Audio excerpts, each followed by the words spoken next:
Bonsoir à toutes et à tous. Bonsoir à cette rencontre intitulée L'heure heureuse du design. Nous avons le plaisir de recevoir ce soir Alexandra Arène, que je laisserai se présenter elle-même dans quelques instants. Et pour rappeler un peu le principe de l'heure heureuse du design, ce sont des rencontres ouvertes au public, gratuites, animées par les différents labs masters de l'école de design Nantes Atlantique. Et donc ce soir, la rencontre est enregistrée et retransmise en ligne, donc on salue aussi les quelques personnes qui nous regardent peut-être à distance. Ces rencontres, on les a voulues aussi comme des rencontres qui sortent un peu du format conférence. Donc c'est pour ça que ce soir, l'idée c'est, à l'aide du public dans la salle, de directement entrer dans une conversation. Mais avant cela, on ne coupe rarement à la question quand même du parcours. Donc, est-ce que vous pouvez brièvement nous résumer votre parcours, s'il vous plaît? Bonsoir, puis merci aux présents et puis peut-être à ceux en ligne. Merci pour cette invitation à l'école du design que je ne connaissais pas, qui est toute nouvelle, toute belle. Voilà. Donc, moi en fait je suis architecte, donc je ne suis pas designeuse, même si c'est des métiers de la conception, donc ça a un rapport. Et j'ai longtemps travaillé dans une agence de paysage et d'urbanisme. Donc là déjà il y a aussi un premier décalage qui s'opère entre le métier de l'architecte et puis celui du paysagiste ou de l'urbanisme, avec des projets de territoire, voilà, beaucoup plus larges. Ensuite, donc j'ai travaillé pendant 10 ans dans des agences. Ensuite, j'ai fait le master SPIP. Donc c'est un master en art et politique à Sciences Po qui a été fondé par Bruno Latour, et qui vise finalement à mélanger différentes disciplines et à avoir des commandes. Donc on est par équipe et puis on répond à ces commandes par l'enquête. Donc c'est une dimension assez forte, c'est l'enquête. Et puis chaque discipline, avec son propre bagage, en fait, répond à la commande. Et suite à ça, en fait, je me suis intéressée à des questions de recherche. Donc, j'ai fait un doctorat à l'université de Manchester en architecture, mais avec une dimension sciences sociales, sciences humaines. Et en parallèle, on a fondé SOC, donc c'est Société d'objets cartographiques. Donc, c'est pas une agence d'architecture classique, pas du tout. Donc, ça vise en fait à produire des cartes, mais des cartes à partir d'enquêtes et des cartes avec des référentiels un peu différents de ce qu'on a l'habitude de voir, qui interrogent, qui questionnent, voilà. Et donc à SOC, on a quelques commandes et puis on a aussi coécrit avec Axel Grégoire et Frédéric Aïtouati, donc Terraforma, le manuel de cartographie potentielle, qui est un peu le manifeste finalement de cette approche et de cette pratique. Donc, il a été publié en 2019 par B42, que vous devez connaître en fait, parce que voilà, c'est des designers aussi qui sont super intéressants. Donc voilà, brièvement. Oui, mais merci.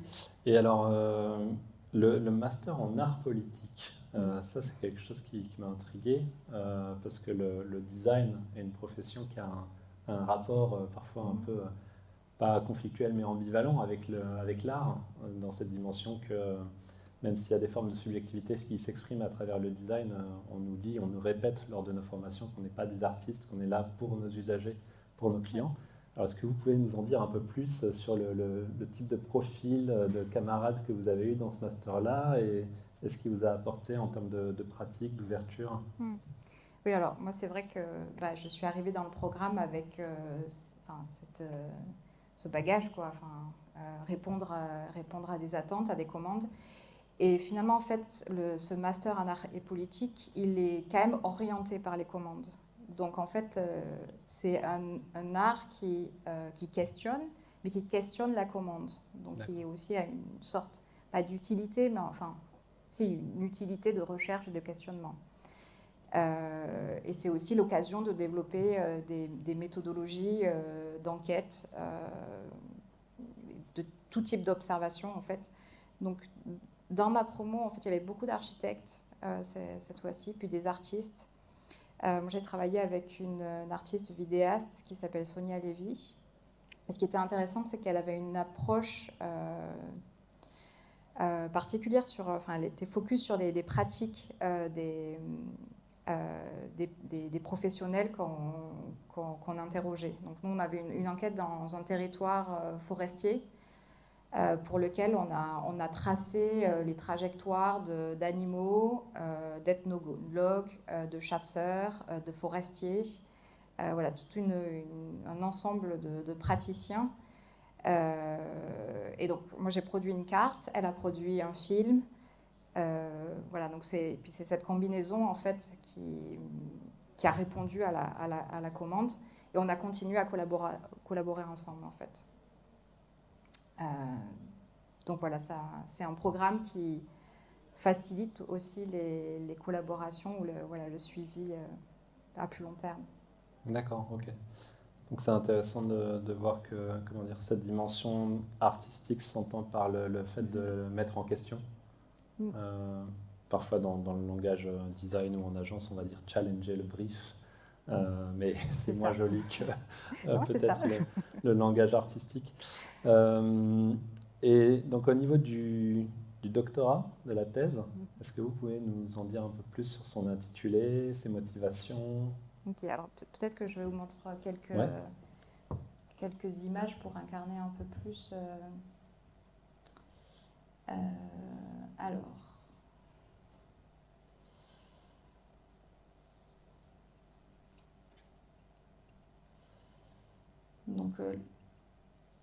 Donc la thèse, en fait, c'était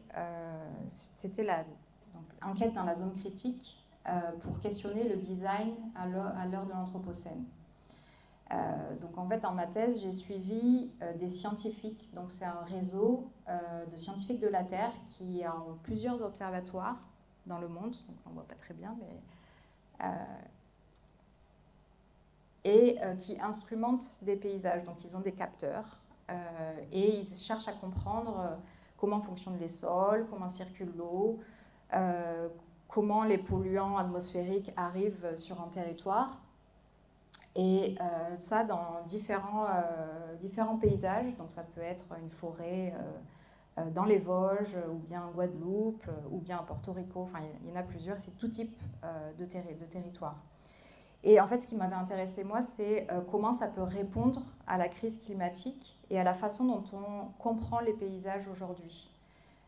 C'est-à-dire qu'en fait, la nature, ce qu'on considère comme la nature, elle a en fait une capacité de transformation, une dynamique qu'on ne prend peut-être pas assez forcément en compte dans des projets de design. Donc moi, je dis design, je pense architecture, territoire, paysage.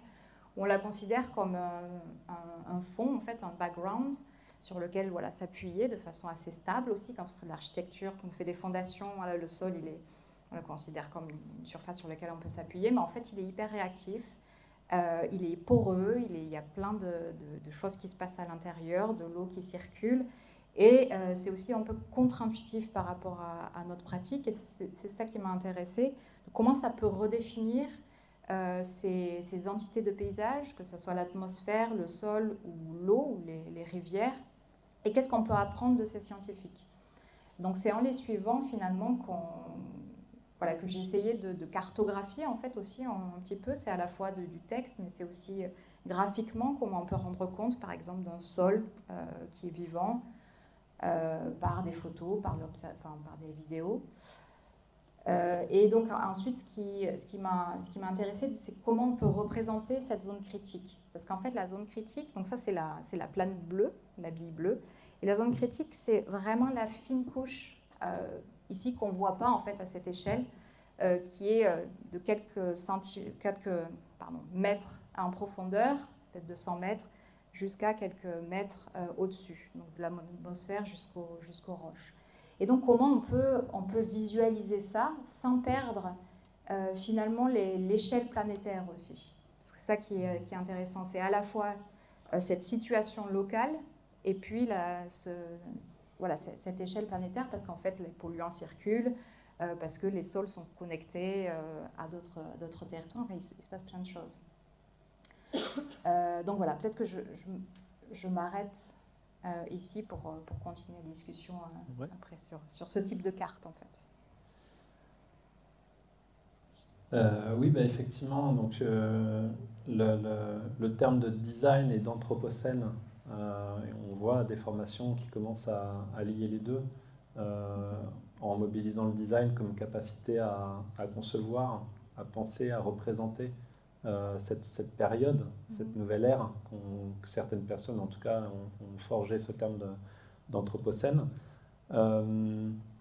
Il y a quelque chose qui, moi, me questionne, je pense que nous questionne aussi quand on est un peu profane vis-à-vis de la cartographie. On a tendance à penser que la cartographie, elle est objective, elle est neutre, elle décrit de manière factuelle une zone, des éléments qui figurent sur cette zone. Vous l'abordez dans Terraforma. En fait, tout mode de représentation, même Google Earth, c'est une somme de choix. Est-ce que vous pouvez peut-être un peu détailler justement cette dimension presque sensible, je trouve, dans des liens entre des échelles à la fois celle du globe et des échelles très très locales? Comment est-ce que ça a peut-être influencé votre approche, votre parcours, cette somme de parti pris en fait dans le fait de cartographier ce qui ne l'était pas ou le cartographier autrement? Ouais, alors pour revenir juste au fait que effectivement toutes les cartes sont des choix, donc je peux montrer quelques cartes aussi alternatives.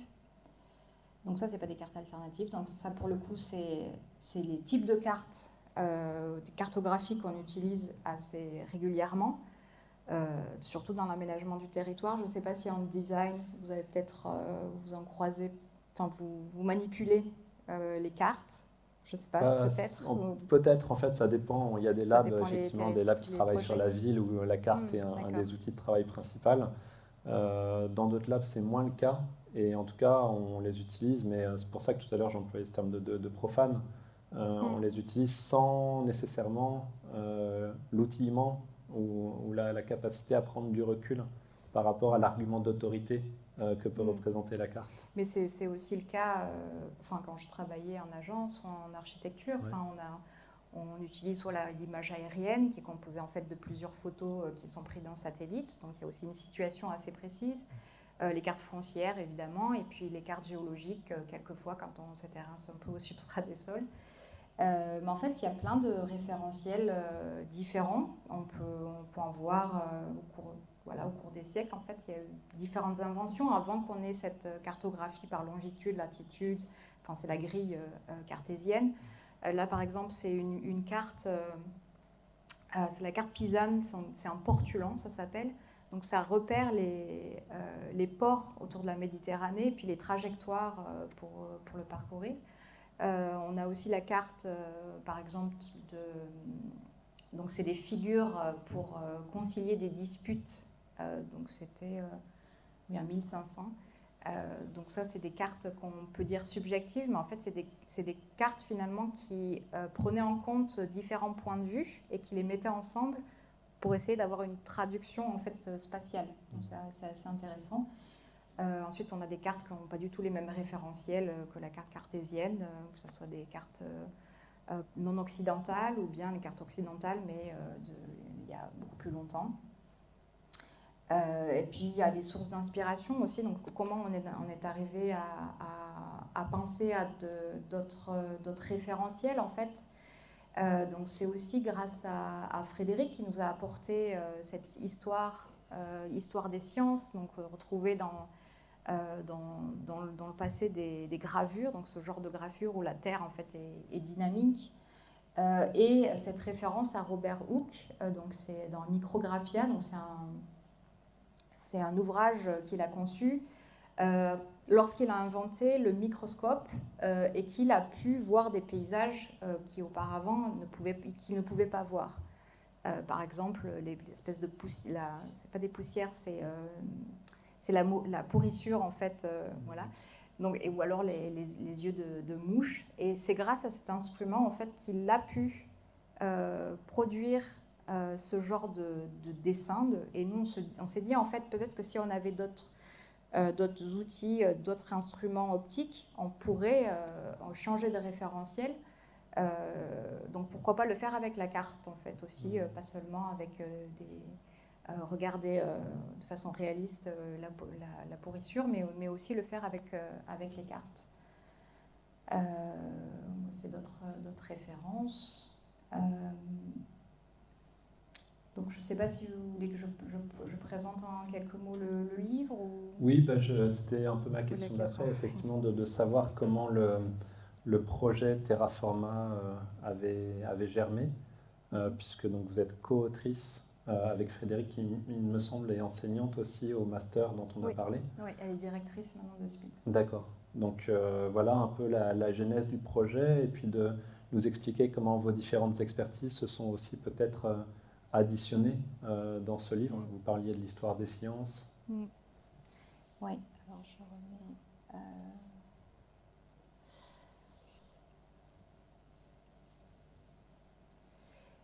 donc voilà, bon, ça c'est les Terraforma. Donc ça c'est juste un petit schéma pour montrer, donc ça tombe bien, je l'avais sous la main, un peu nos différentes compétences, sont peut-être un peu difficiles à lire, mais Frédéric est par ici, donc elle nous a apporté un peu un bagage d'histoire des sciences, aussi avec la question des cosmogrammes, qui est assez intéressante, donc comment on représente un cosmos ou des ontologies.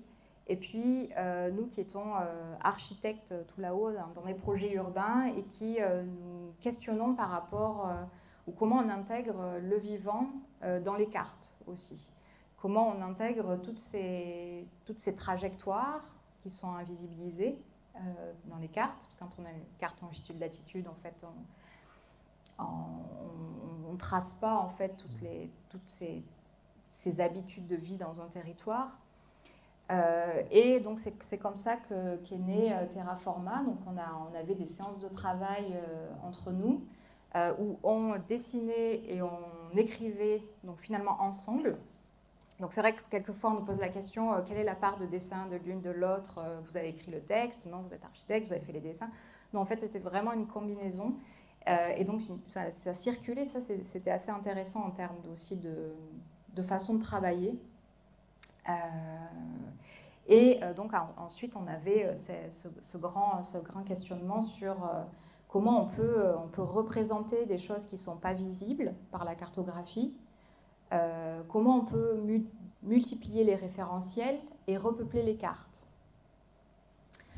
Donc ça c'était un peu les 3 objectifs et par rapport à ces objectifs on avait défini des thèmes sur lesquels il y avait des choses qui étaient invisibilisées. Donc, par exemple, le sol, sur une carte, en fait, c'est des cartes de surface, mais on n'a pas cette transversalité, cette profondeur de l'atmosphère jusqu'aux roches, donc, dont je parlais avec la zone critique.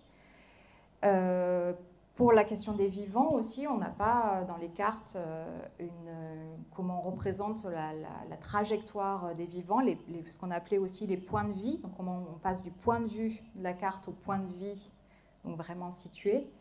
La question des frontières, et si la frontière c'était pas une ligne qui sépare mais un continuum, et si on habitait ce continuum, ensuite l'espace-temps, ressources, mémoire, bon, je vais peut-être pas les décrire tous ensemble, mais en tout cas ça nous a amené à construire ce qu'on a appelé des modèles.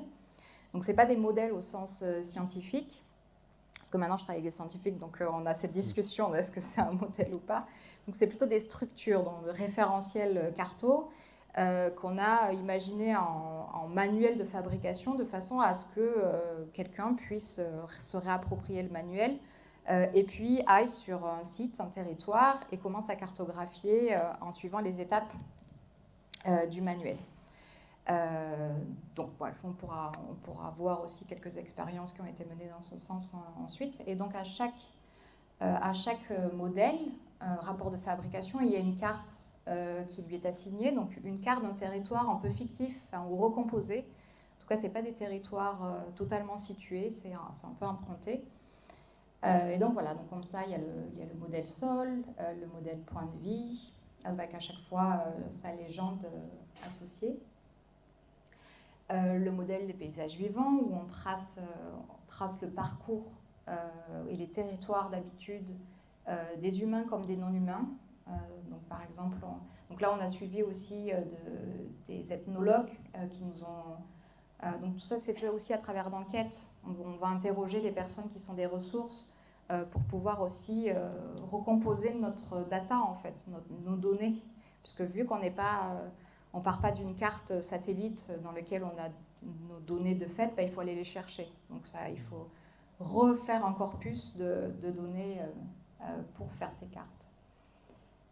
Voilà le modèle frontière, modèle espace-temps, modèle ressources et modèle mémoire. Donc je passe assez vite parce que finalement on a plutôt développé le modèle SOL aussi. Donc,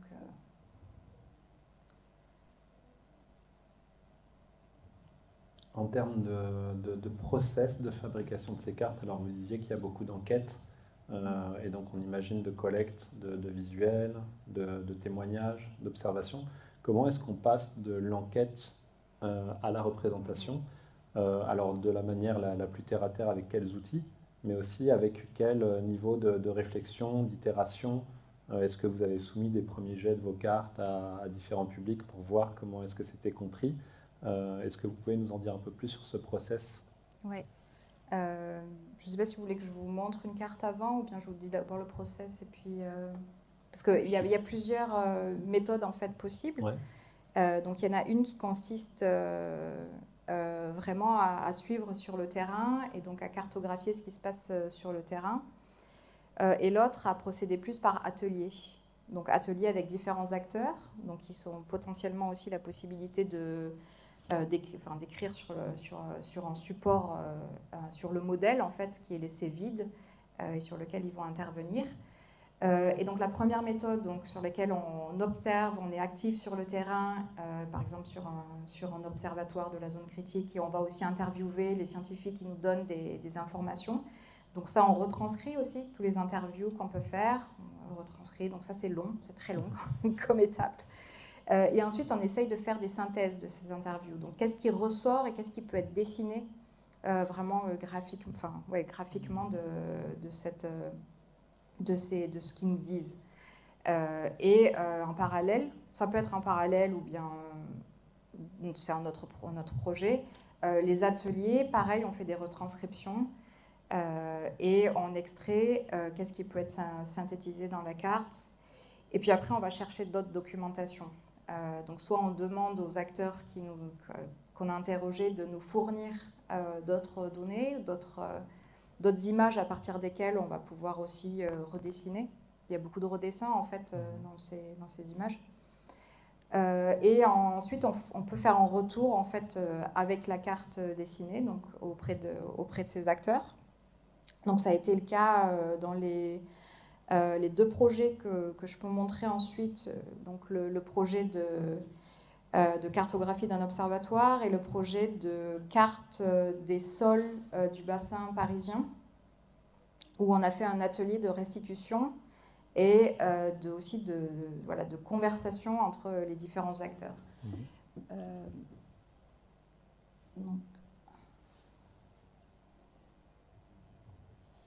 Donc je peux montrer d'abord cette... Non, en fait, il faudrait que je vous explique d'abord le processus de retournement du modèle sol. Voilà, si je peux lancer cette petite vidéo. Bon, en fait, les deux projets que je voudrais vous montrer, ils sont issus donc, du premier modèle de Terraforma qui s'appelle Sol et qui vise à renverser l'image du globe de façon à montrer la zone critique. Donc en fait, dans ce référentiel, on a au centre, donc en fait la zone critique, c'est ce petit espace qu'on ne voit pas en fait à l'échelle de la planète, avec le Earth Core, je ne sais plus le mot, qui est central. Le noyau. Le noyau, merci. Et donc l'idée, c'est de rejeter, de retourner la Terre comme un gant, en fait, entre guillemets, de placer en fait les roches ici et l'atmosphère au milieu. Et en fait, le sol est là, donc c'est le topsoil, donc c'est vraiment la surface pédologique. Et ensuite, on a les roches plus profondes. Donc il y a une gradation entre le topsoil et puis les roches plus profondes avec un degré d'altération. Et donc pourquoi on met en fait l'atmosphère au milieu, vous allez me dire.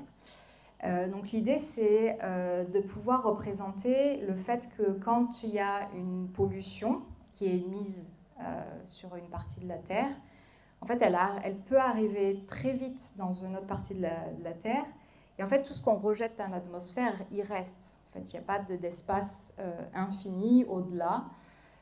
Donc c'est quelque chose qu'on ne pouvait pas voir dans la cartographie cartésienne, puisqu'on voit que la surface. Et puis il y a aussi des échanges qui se passent entre cette atmosphère, les sols et les roches. Donc c'est aussi d'essayer de montrer en fait toutes ces interactions et voilà, c'est aussi le fait que la Terre soit enclose. Et pour revenir aussi sur la question de tout à l'heure, sur l'Anthropocène, donc comment on cartographie l'Anthropocène, c'est comment on cartographie tous ces mouvements en fait, de pollution, d'atmosphère chargée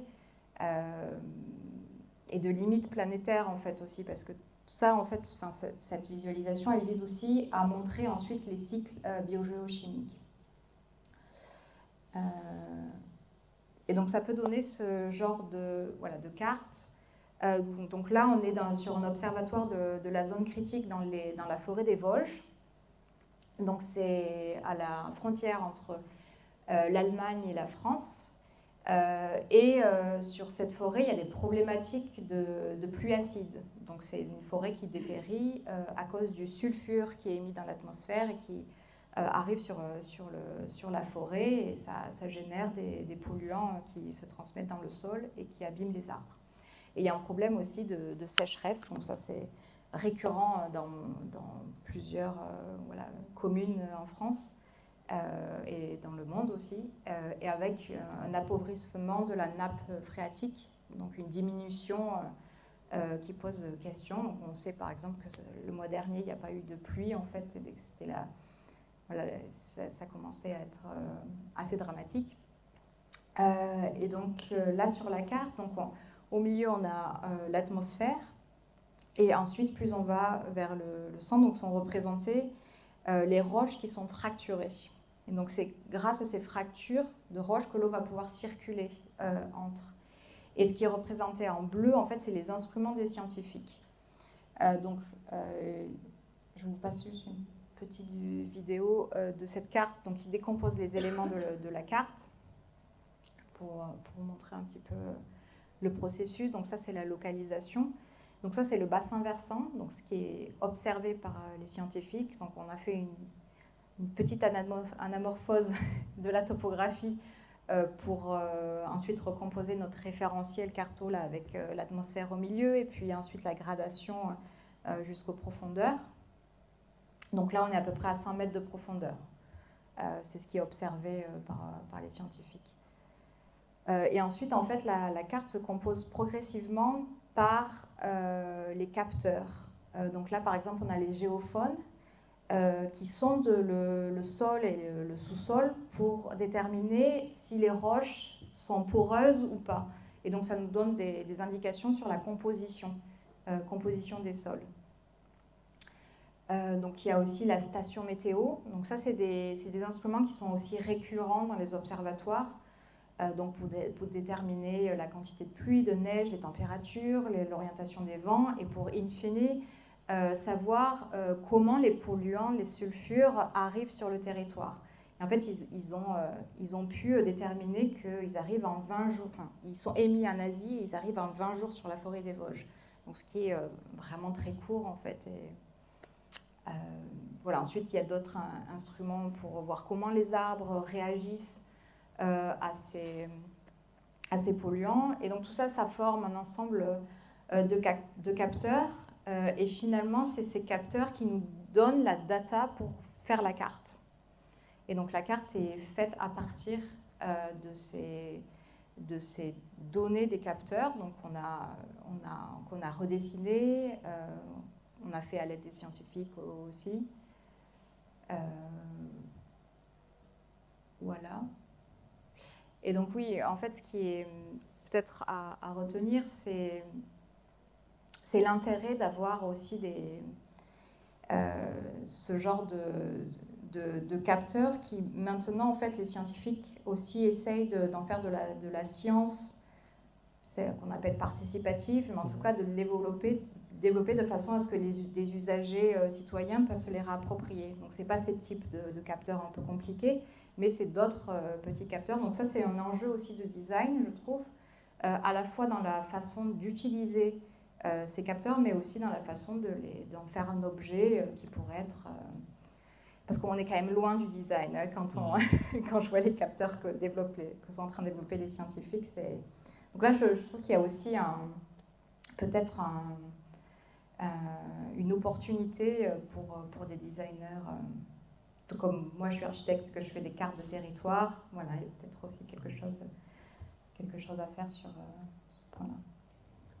Et justement, pour rebondir sur cet aspect de multiplicité des acteurs et des publics, on se posait un peu la question avec les étudiants de la réception de Terraforma par vos pairs, par la communauté scientifique, mais aussi peut-être par le grand public.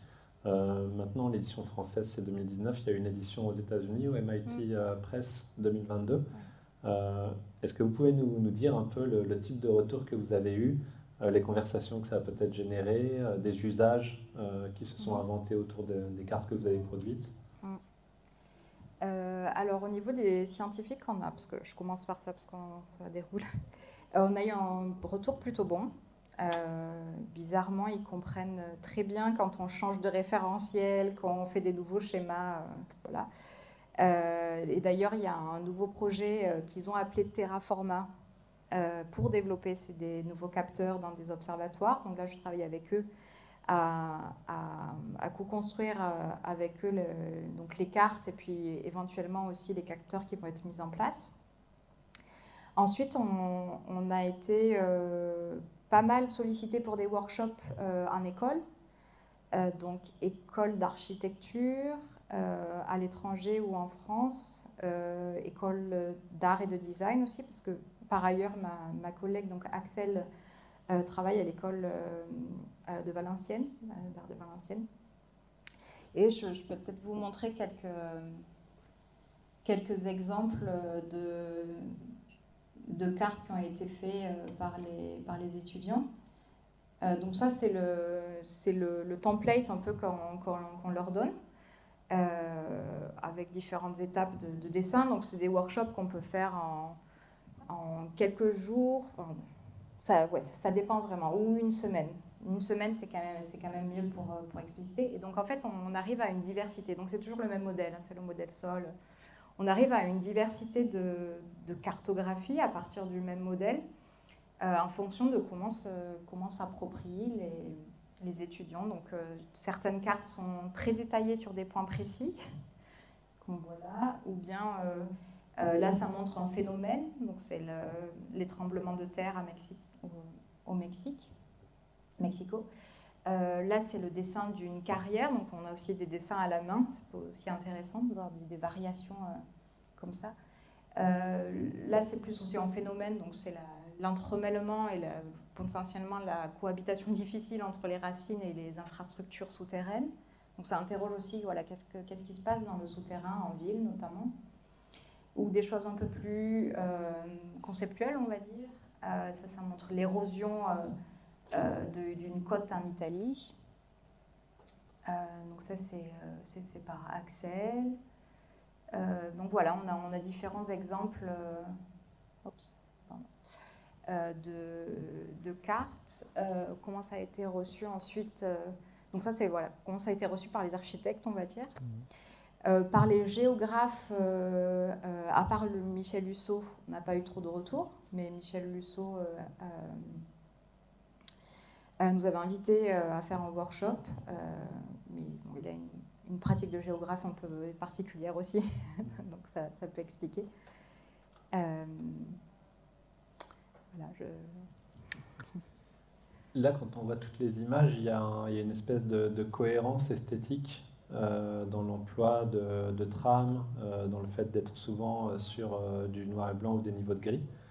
Ça a une raison d'être dans la lisibilité. C'est des choix qui ont été faits et qui restent et qui sont réappropriés par les participantes et participants au workshop. Est-ce que vous pouvez nous en dire plus sur cet aspect visuel?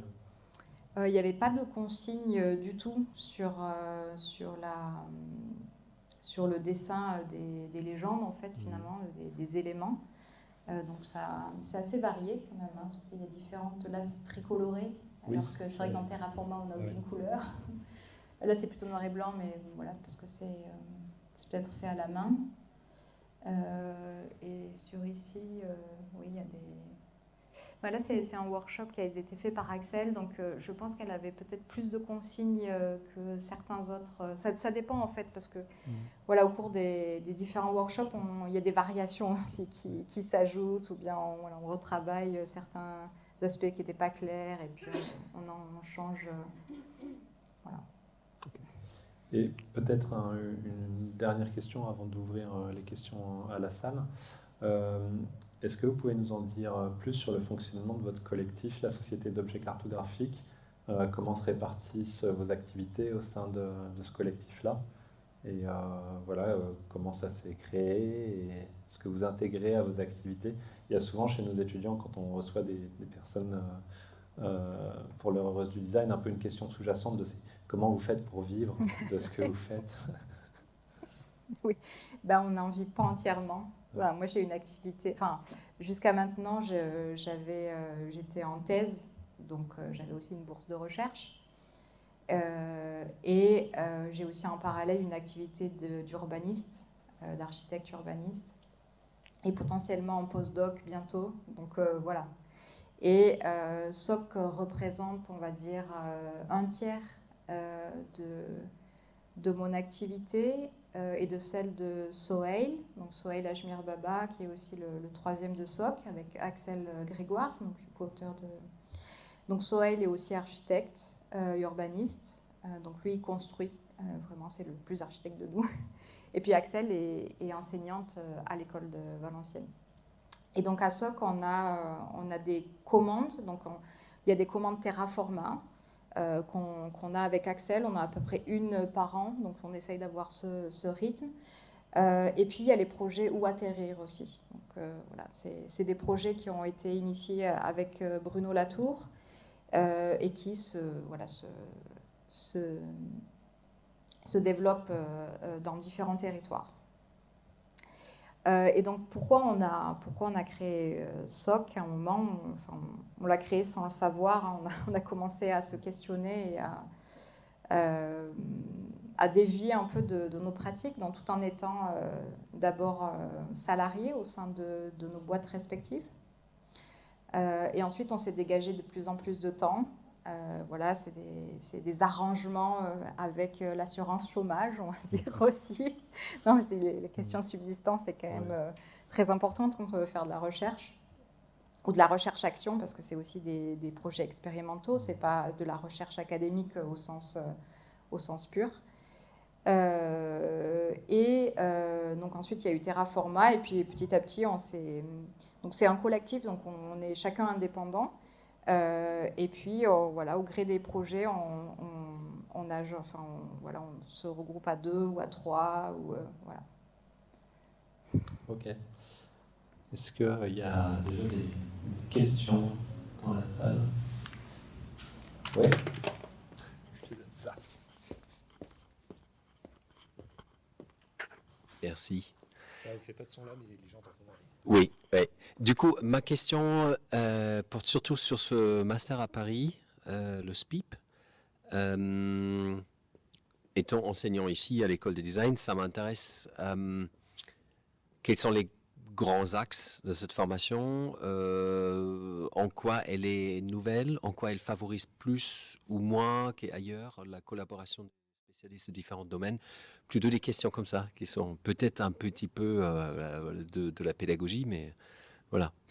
Alors, je ne sais pas par rapport à ailleurs, parce que du coup, je peux vous dire comment ça fonctionne un petit peu, même si ça a changé depuis quelques années, parce que moi, je l'ai fait en 2016 et ce n'était pas intégré vraiment à un diplôme de Sciences Po. Et maintenant, ça l'est. Donc, ça a changé au niveau des fees pour l'inscription. Voilà, mais ça confère maintenant un diplôme de Sciences Po, donc ce qui n'était pas mon cas. Donc maintenant, ils ont aussi des cours qui sont à Sciences Po, alors que moi, j'en avais pas avant. Donc moi, le fonctionnement d'avant, c'était on se retrouvait tous les jeudis. Et donc tous les jeudis, il y avait un intervenant qui venait présenter son travail. Donc il y avait... nous, on a eu Franco Farinelli, par exemple, qui est un géographe spécialiste de la cartographie. C'était aussi intéressant.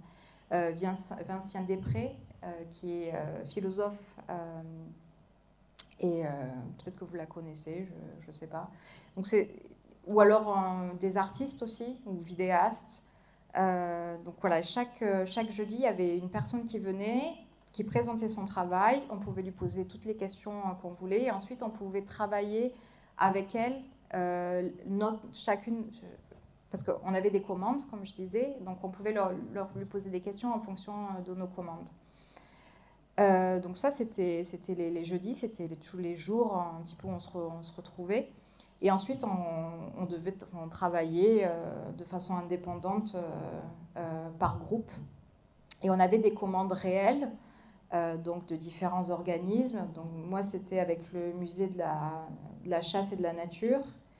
Il y avait d'autres commandes qui étaient avec les ateliers Médicis.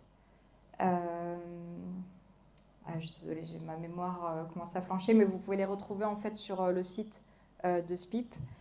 Et donc, on avait des rendez-vous avec le commanditaire, éventuellement des visites de leur site ou des visites de terrain. Donc, moi, je suis allée dans la forêt de Belleval, qui est domaine de chasse de la Fondation Sommer. Voilà, donc ça, c'était une résidence, un petit peu comme des résidences d'artistes. Et ensuite, on faisait le projet et puis on rendait compte devant le commanditaire. Voilà. Et puis on avait des retours, bien sûr, par l'équipe enseignante sur l'avancée de notre projet.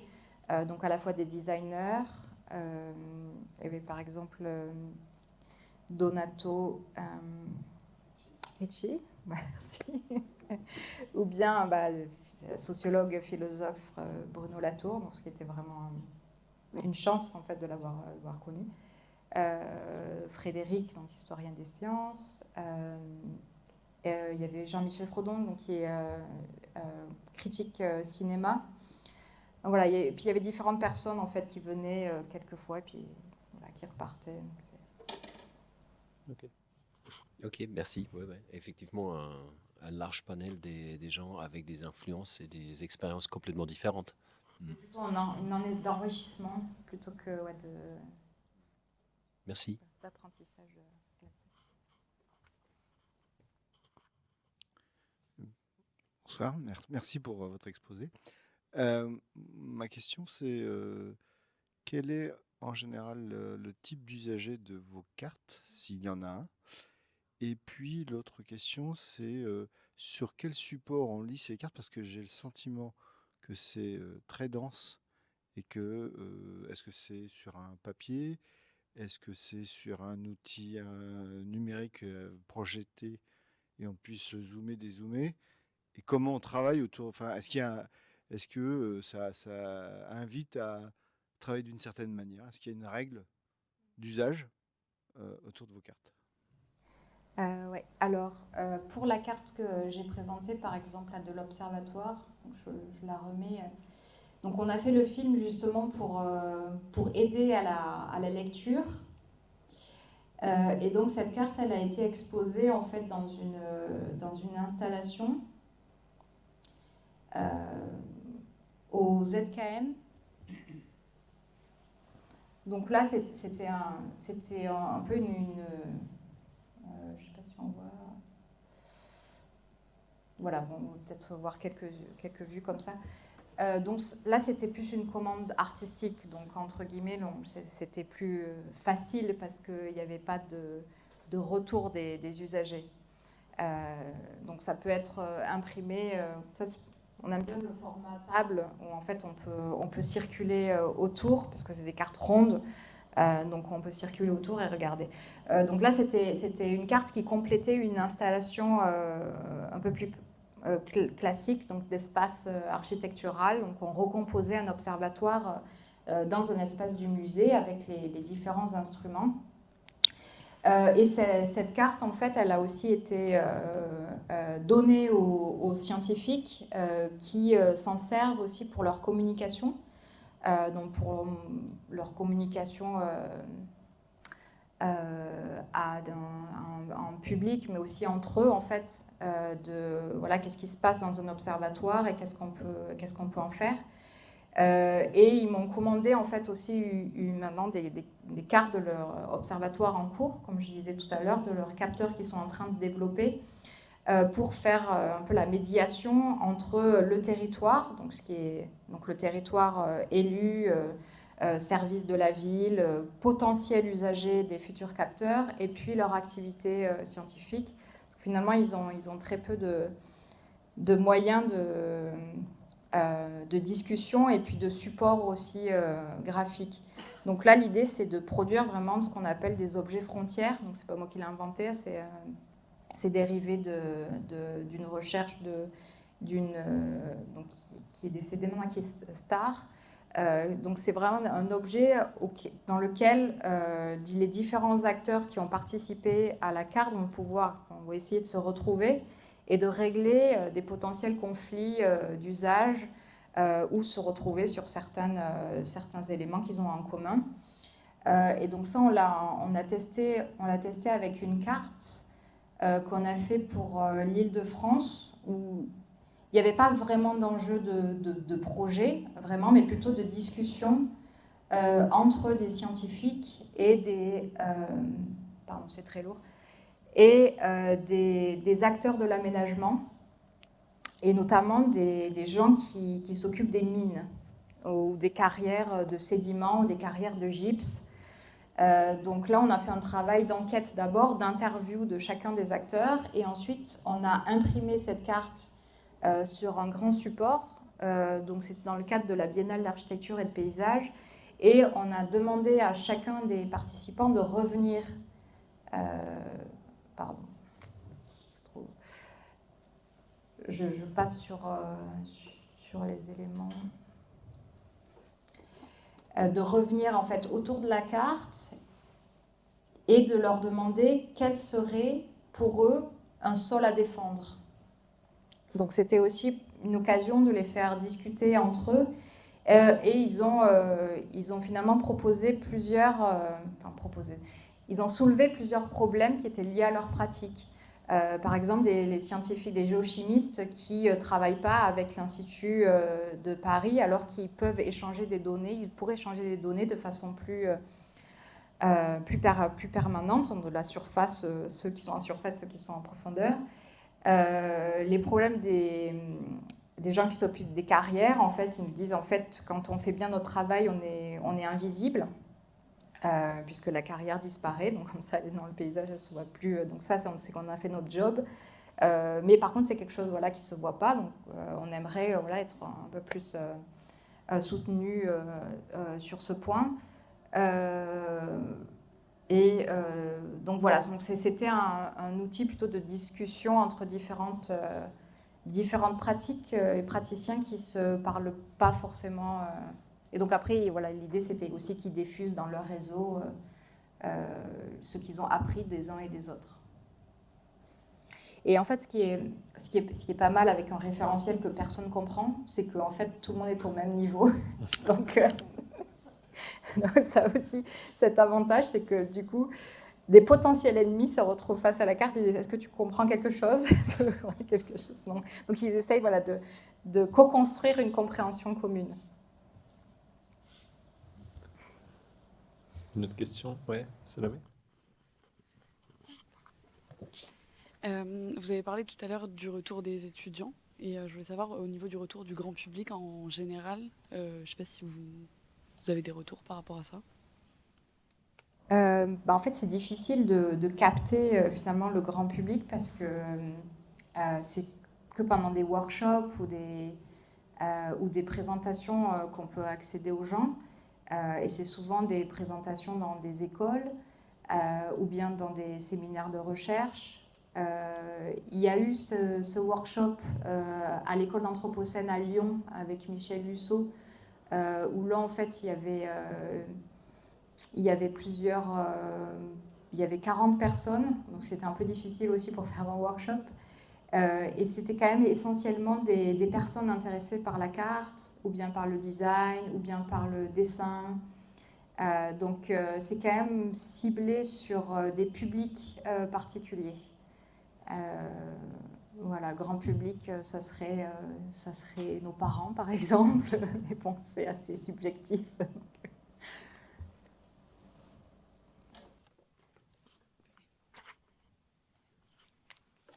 Bonsoir, merci encore de cette riche contribution. J'avais 3 questions en réalité.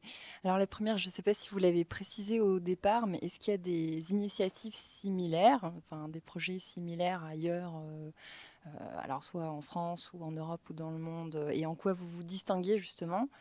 La deuxième question, c'était plutôt sur les commandes que vous recevez. Est-ce que les collectivités territoriales, par exemple, sont demandeuses, et si oui, sur quel sujet elles vous font travailler en l'occurrence?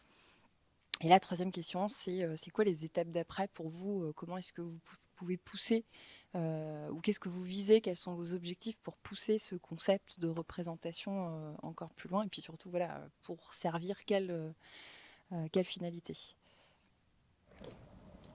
Merci pour ces questions très structurées.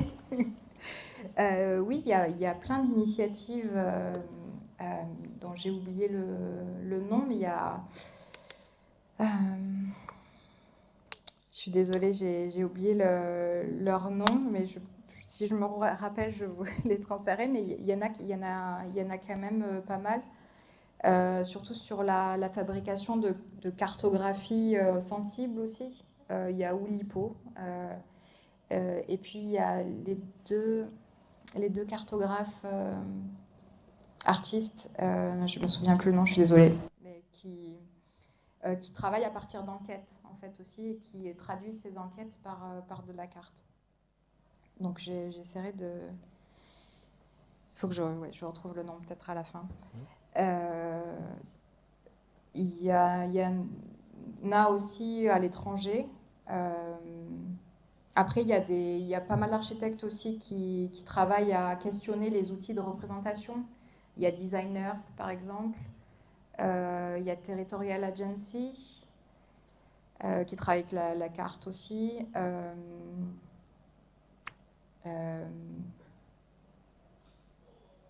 Bon, j'essaierai de retrouver les noms. Ensuite, il y a des commandes des collectivités publiques? Pour le moment, non. Moi, comme je disais, je suis par ailleurs urbaniste et architecte, donc on répond à des appels d'offres pour, par exemple, faire un plan guide ou bien faire une ZAC. Donc là, on essaye progressivement de proposer un volet concertation. Ce qu'ils appellent concertation, normalement, c'est le projet est fait et puis on essaie de faire passer la pilule aux gens, entre guillemets. Voilà. Donc là, on essaye de proposer donc ces outils de façon à faire de la concertation en amont en fait, du projet. Donc à essayer de recueillir les différentes doléances des personnes et de mettre ça en carte pour après le proposer. Donc on essaye, pour le moment on n'est pas arrivé à faire un projet comme ça, donc ça n'a pas passé le stade de l'appel d'offres, on va dire.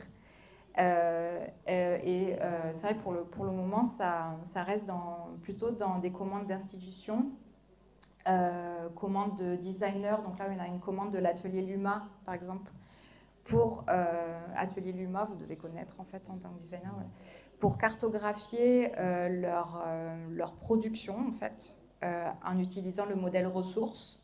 Donc c'est-à-dire toutes les sources qu'ils utilisent.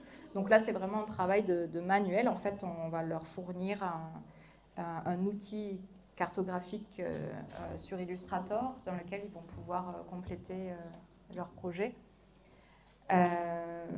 Et sinon, voilà, c'est ce travail que je continue avec les scientifiques, donc où j'ai une commande de cartographie de leur observatoire et des capteurs qu'ils sont en train de développer. Donc, moi, personnellement, c'est vers cet objectif que je souhaite aller. Donc, c'est ce lien entre la science et les collectivités territoriales.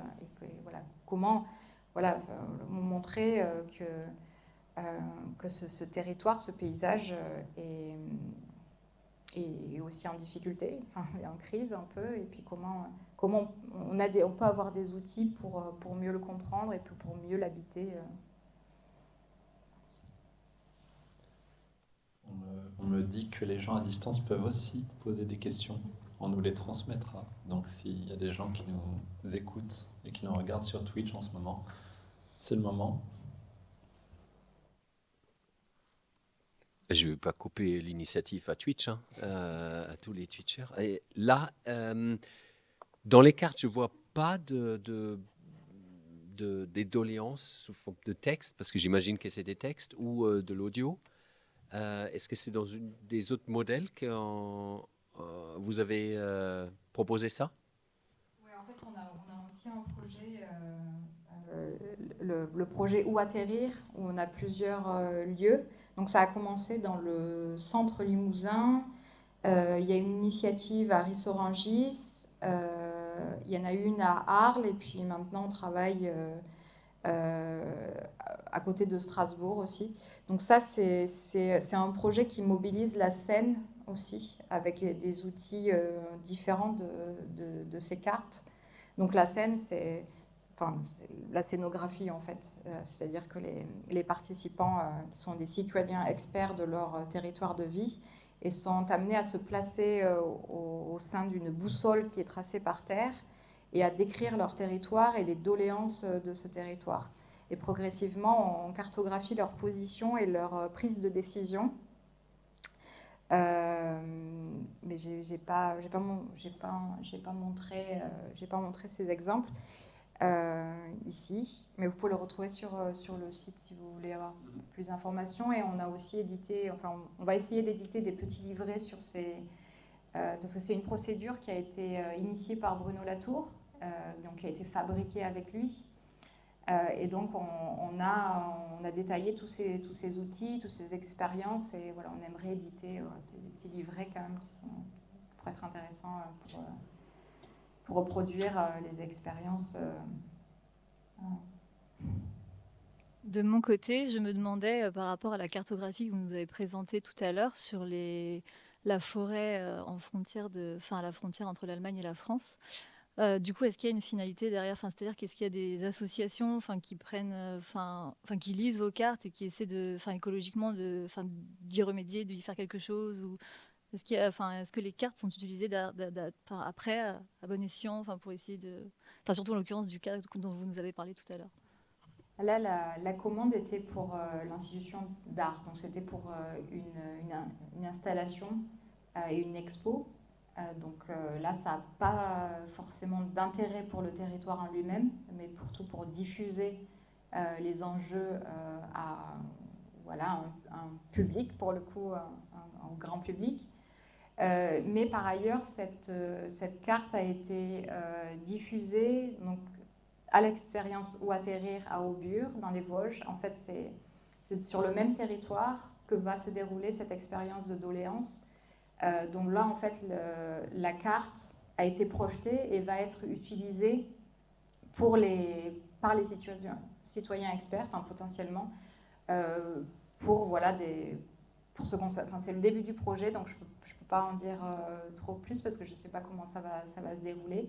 Mais l'idée, c'est que comme il y a des scientifiques sur ce terrain, qu'il y a les associations, qu'il y a d'autres habitants ou qu'il y a d'autres praticiens avec des intérêts différents. Il y a un forestier, il y a quelqu'un qui fait du tourisme, donc qui utilise la forêt, mais pas pour des enjeux écologiques. Donc là, il peut y avoir des potentielles frictions. Là, la carte essaie de montrer un petit peu de façon objective les outils scientifiques qui sont utilisés et les questions écologiques qui sont posées. Donc on va voir comment ça va se combiner, ces deux choses. Est-ce qu'il y a des questions sur Twitch? Oui, tu me les as envoyées? Très bien. Alors, une question Twitch. Sailor Treble nous demande s'il y a des cartes dynamiques faites sur ce modèle avec des données en temps réel. Waouh. Non, Non, je suis pas malheureusement encore. pas à ce niveau d'expertise. Mais pourquoi pas? Enfin, il faudrait faire du code, je pense. Mais ce serait possible parce qu'en fait, il y a des capteurs qui enregistrent en temps réel des données et qui les diffusent déjà sur des plateformes utilisées par les scientifiques et qui peuvent être accessibles aussi par d'autres usagers.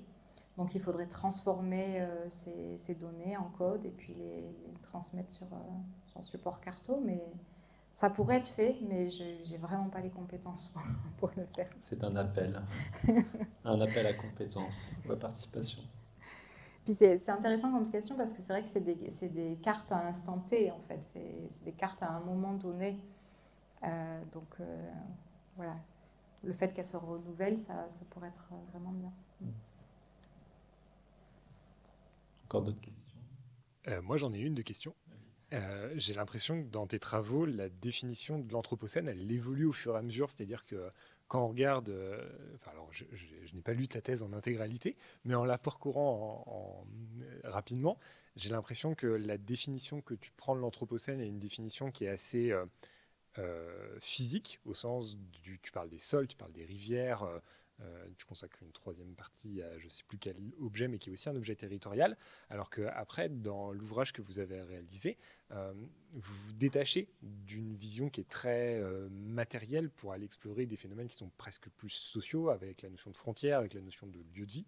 Est-ce que justement cette définition de l'Anthropocène, elle a évolué chez toi, ou en tout cas comment est-ce que tu l'as perçu ce concept?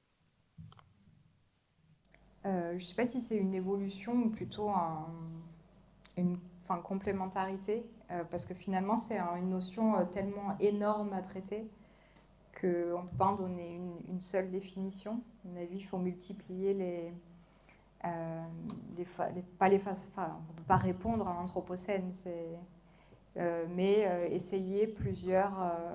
Moi, je suis assez partisane d'une philosophie pragmatique. Donc vraiment par l'expérience, comment on peut approcher des concepts qui sont parfois trop gros. Donc c'est aussi parce que je suis inspirée par Bruno Latour, parce que je l'ai suivi aussi, donc voilà, ça a été diffusé. Mais oui, dans l'Anthropocène, il y a à la fois du géosocial. Je pense qu'on ne peut pas en donner une seule définition, mais plusieurs. Après, comment ça a évolué dans le travail de recherche. Donc, c'est un travail de recherche qui est plutôt lié à de l'observation ethnographique et des sciences, en fait. Donc, je pars des objets finalement matériels pour essayer de voir comment ils se transforment quand on les observe avec des sensors, des capteurs un peu particuliers qui nous donnent une autre vision. Et donc c'est aussi cette autre vision qui est développée dans Terraforma, mais peut-être de façon plus abstraite, finalement, ou plus conceptuelle, on va dire, alors que dans le travail de recherche, c'est vraiment collé à la réalité du territoire. Ouais.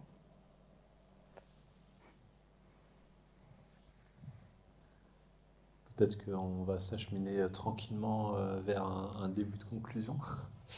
Moi, j'avais une dernière question peut-être. C'est que là, à travers la discussion qu'on a, cette question de l'appréhension sensible de certaines réalités et en même temps de l'utilisation de capteurs, se pose la question de comment comprendre ce qui se passe. Et cette semaine, pas plus tard encore que cette semaine, il y a le GIEC qui a sorti sa synthèse de ces 6 rapports. Et donc pendant longtemps, quelque part, on pouvait avoir l'impression que s'il n'y avait pas consensus, c'est qu'il y avait encore un défaut d'information. Et puis on s'est mis à parler d'infobésité, etc. Donc là, on est plutôt dans le surplus d'informations et pourtant les réactions, les décisions parfois peinent à être prises. Donc justement, s'il y avait des intuitions ou des espoirs pour la suite dans cette capacité à additionner l'utilisation malgré tout d'outils techniques de mobilisation des sciences et en même temps de rapporter une dimension sensible, ça se traduirait comment? Est-ce que vous voyez peut-être des choses qu'on pourrait s'emparer aussi en tant que designer pour travailler sur les deux strates du sensible et du quantifié, entre guillemets? Vous l'avez parfaitement dit, en fait. Je trouve que on ne peut pas répondre à l'énormité, le GIEC. Et ce défaut d'empathie, finalement, aussi un petit peu pour la Terre ou pour les autres humains. Bruno Latour avait écrit Où atterrir et où suis-je? Et je trouve que le dernier Où suis-je répond assez bien à ce problème d'affect, en fait.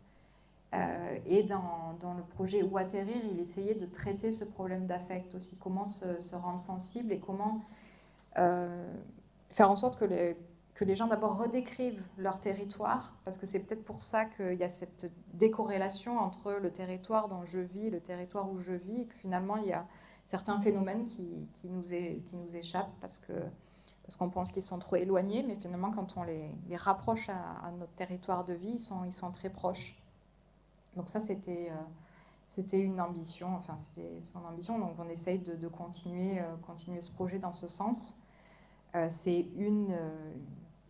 des petites initiatives comparées à l'énormité de la chose, mais petit à petit, si on a plusieurs initiatives comme ça ou d'autres, on peut arriver à bouger un petit peu les lignes. Et l'une des, peut-être aussi des possibilités, c'est de faire en sorte que des petits capteurs puissent se développer, qu'on ait des usages plus instinctifs en fait avec eux, toujours de la même façon, à essayer de se reconnecter de redécrire son territoire et de comprendre des phénomènes qui sont sous nos pieds, en fait, qui sont tout autour de nous.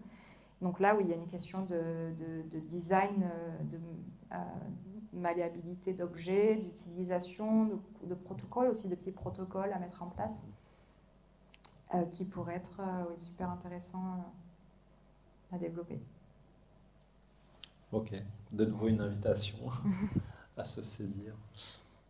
Ma foi, merci beaucoup pour cet échange qui se prolongera peut-être. On a des références qu'on veut s'envoyer, etc. En tout cas, je pense que là, c'est une discussion qui ne peut pas s'interrompre.